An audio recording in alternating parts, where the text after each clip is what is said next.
시청자 여러분 안녕하십니까? BOA 모닝뉴스 시작합니다. 대북 제재 완화를 주장하는 한국 정부와 또 그렇지 않은 국제사회의 시각차가 커지고 있는 가운데 한국 정부는 국제 무대에서 북한의 제재 완화 주장을 그대로 답습해서는 안 된다고 미국의 제재 전문가들이 지적했습니다.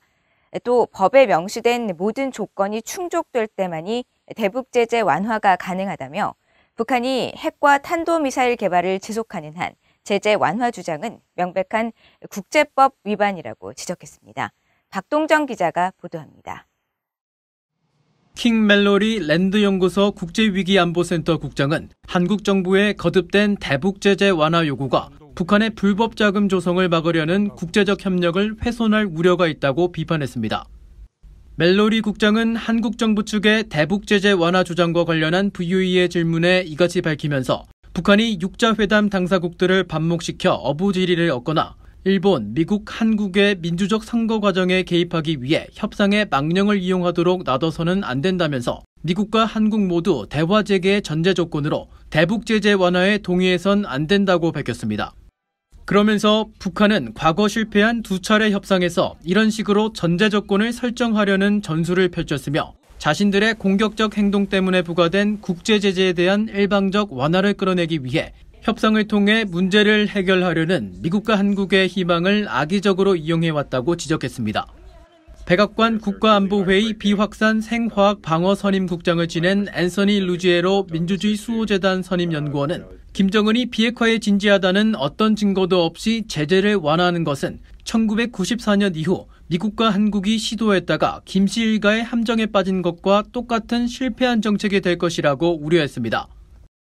그러면서 김정은은 제재야말로 핵과 미사일 프로그램을 다룰 수 있는 미국과 한국의 유일한 방안이자 비핵화 강제 방안이라는 사실을 스스로 잘 알고 있기 때문에 제재 완화를 원하고 있는 것이라고 지적했습니다. 2016년 시행된 미국의 대북 제재 정책 강화법 초안 작성에 참여한 제재법 전문가 조슈아 스탠트 변호사는 제재 완화 조건은 법에 명시된 것이라면서 한국 정부가 북한의 대변자 역할을 하고 있지만 법의 조건 충족 없이 제재 완화를 시도하는 것은 위법한 것임을 알아야 한다고 지적했습니다. They're basically North Korea's lawyers there. But they're not good lawyers because a good lawyer would have read the Security Council resolutions. It seems as if a week cannot pass that I don't hear about some harebrained scheme coming from Seoul that would be a flagrant, clear violation of the UN or U.S. sanctions or both. 니콜러스 에버스타트 미국 기업 연구소 선임 연구원은 30년간 이어진 북한과의 핵 협상에서 서방 세계가 첫걸음을 내디디면 북한은 양보를 받아낸 뒤 더 많은 것을 요구하는 양상을 지속적으로 반복해왔다고 지적했습니다. So if we want to offer a concession that will not be reciprocated, I don't think we should have any illusions that North Korea is suddenly about to engage in a reciprocal process with us. 전문가들은 또 제재가 북한의 비핵화를 이끌지 못했다는 일각의 지적에 대해서도 대북 제재는 애당초 비핵화를 겨냥한 처방이 아니라 금지된 무기 실험에 대한 처벌 성격이라는 것을 간과해서는 안 된다면서 제재는 도발에 따른 결과라고 강조했습니다. BOA 뉴스 박동정입니다. 북한이 신종 코로나 바이러스 여파 등 여러 도전에도 불구하고 여러 영역에서 지원을 받으면서 제재 회피 수단을 여전히 유지하고 있다고 전 유엔 안보리 대북제재위원회 전문가 패널 위원이 밝혔습니다. 이 위원은 또 북한의 정제유 불법 조달과 관련해 중국 기관들의 금융 계좌를 이용하고 있다고 밝혔습니다. 박형주 기자가 보도합니다. 지난달 말까지 유엔 안보리 대북제재위원회의 전문가 패널 미국 대표를 지낸 에런 아놀드 박사는 6일 BOA와의 인터뷰에서 제재 체제와 신종 코로나 바이러스 팬데믹 대유행 상황으로 인한 여러 도전에도 불구하고 북한은 제재 회피망을 여전히 유지하고 있다고 밝혔습니다. 아놀드 박사는 그러면서 북한이 핵과 탄도미사일 프로그램에 계속 전념하면서 광범위한 분야에서 조직적인 도움을 받으면서 제재 회피 활동을 벌이고 있다고 지적했습니다. I think it's important to note that North Korea's sanctions evasion activities are not limited to any one sector, whether that be maritime, insurance, finance. One thing that comes across in this report is a continued emphasis on corporate service providers, legal entities, institutions that enable sanctions evasion activities. And these will continue to be a growing concern. 아놀드 박사는 특히 북한 정제유 제품의 불법 조달과 관련된 금융거래가 주로 중국 기관들이 보유한 계좌를 통해 이루어지는 것을 전문가 패널은 계속 확인하고 있다고 밝혔습니다. 또 북한은 무기 프로그램의 자금 조달을 위해 불법 사이버 활동 역량을 계속 강화하고 있다고도 지적했습니다. Cyber activities like hacking and ransomware have generated now more than $2 billion US in revenue. Now, one thing that's not entirely clear is really how much of this revenue, and especially virtual assets, that North Korea has been able to either launder, repatriate, or convert back into a fiat currency. 아놀드 박사는 제재가 비효과적이라는 일각의 제재 회의론에 대해서는 제재는 목적이 아니라 상대의 양보를 얻기 위해 적절한 외교와 함께 압박을 가하는 도구라고 설명했습니다.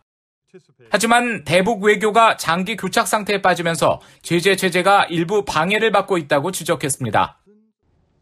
Kind of political gridlock has ultimately resulted, hamstrung parts of the sanctions regime. We have not seen any new designations, despite ample evidence and recommendations provided by the panel in the past several years. 아놀드 박사는 그러면서 대북 인도주의 활동의 경우 금융 채널을 안정화하는 것이 가능하며 외교 과정에도 도움을 줄 것이라고 말했습니다.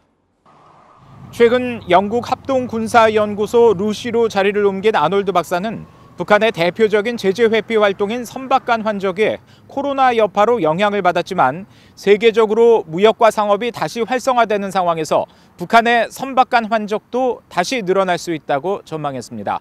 VOA 뉴스 박형주입니다. 북한이 영변 핵시설 내 우라늄 농축 공장의 확장 공사를 계속 진행하고 있는 것으로 파악됐습니다. 남북 통신연락선 복원과 함께 핵 능력 강화 활동을 벌이는 강원 전략을 통해 미국과 한국을 압박하려는 의도로 분석되고 있습니다. 조상진 기자가 보도합니다. 미국의 북한 전문 매체 38로스는 지난 1일 영변 핵시설에서 우라늄 농축 공장 내 우라늄 연속 농축을 위해 원심 분리기 여러 대를 연결한 설비 캐스케이드 홀 2호의 변화를 감지했다고 6일 보도했습니다.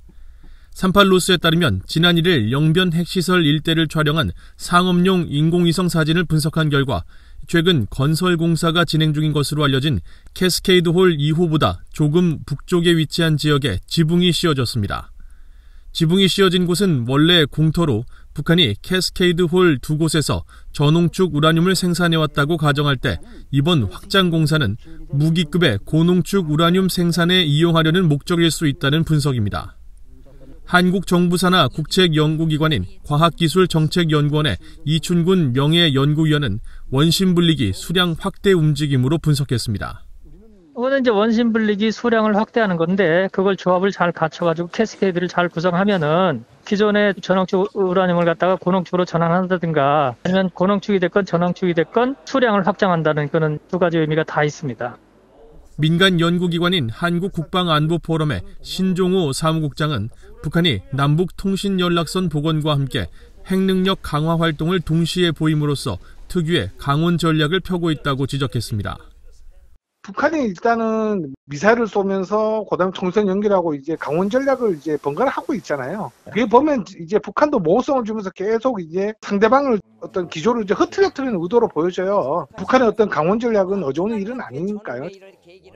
양욱 한남대 국방전략대학원 교수는 북한이 한국의 이중기준 철회를 요구하면서 핵능력 강화 활동을 벌이는 것은 통신연락선 복원 국면에도 불구하고 남북대화 성사에 큰 부담이 될 수밖에 없다고 말했습니다. 핵을 가질 권리가 있다는 걸 인정하라는 얘기가 되는 겁니다, 이게. 대한민국 미사일 발사를 하고 뭐 하고 하는 거, 이런 거 자체를 갖다가 국제사회가 제재하지 않는데 북한은 제재한다. 그걸 이중기준으로 얘기하잖아요. 근데 북한을 제재하는 이유는 북한이 그 미사일에 핵을 탑재를 하고 핵 공격을 얘기를 하고 있기 때문에 국제사회가 제재를 하는 겁니다. 그거를 만약에 받아들이게 된다면은 이거는 뭐 엄청나게 큰 문제죠.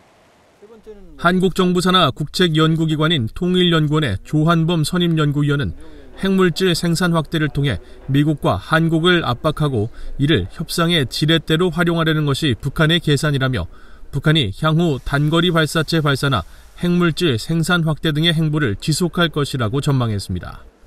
BOA 뉴스 조상진입니다. 토니 블링컨 미국 국무장관이 모테기 도시미스 일본 외무상과 전화회담을 갖고 일본 새 내각 출범을 축하하고 북한 문제 등 영내 정세를 논의했습니다.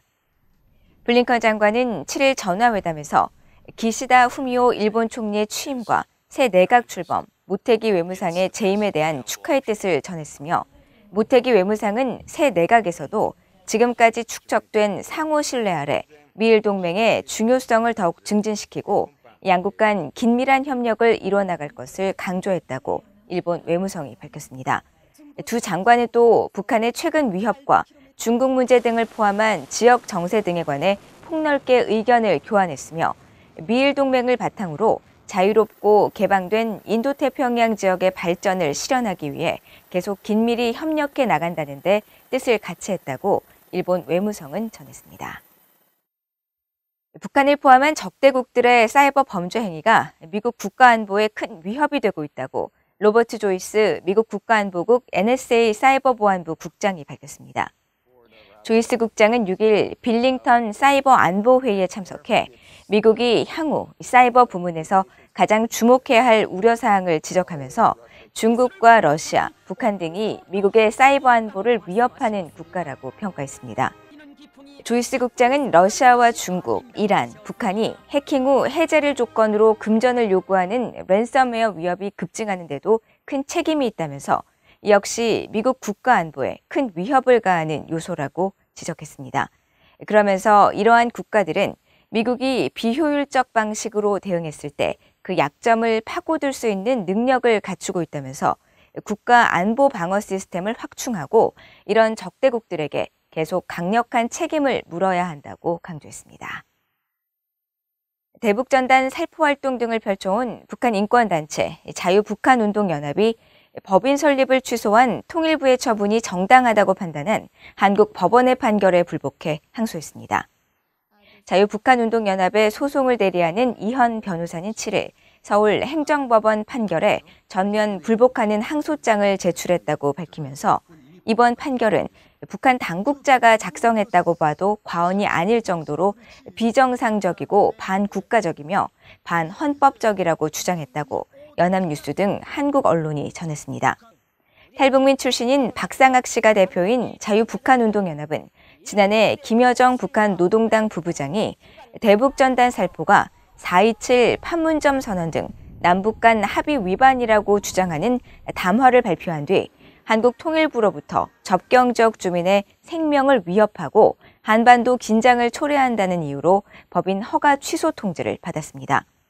이런 가운데 서울행정법원 행정6부는 1일 탈북민 단체 큰샘이 통일부 장관을 상대로 한 설립 허가 취소 처분 취소 소송에서 북한 주민들에게 식량 등을 전달해 생명권을 보호하고 자유민주주의 평화통일을 위한 의식 변화를 위해 사업을 시작했다는 원고 측 주장은 설립 목적에서 크게 벗어나지 않는다며 원고 승소 판결을 내렸습니다.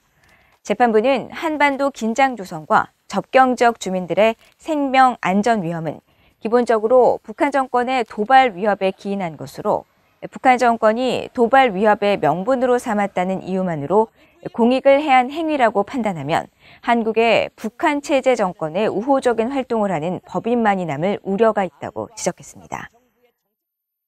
이상으로 BOA 모닝뉴스를 모두 마칩니다. 시청해주신 여러분 고맙습니다.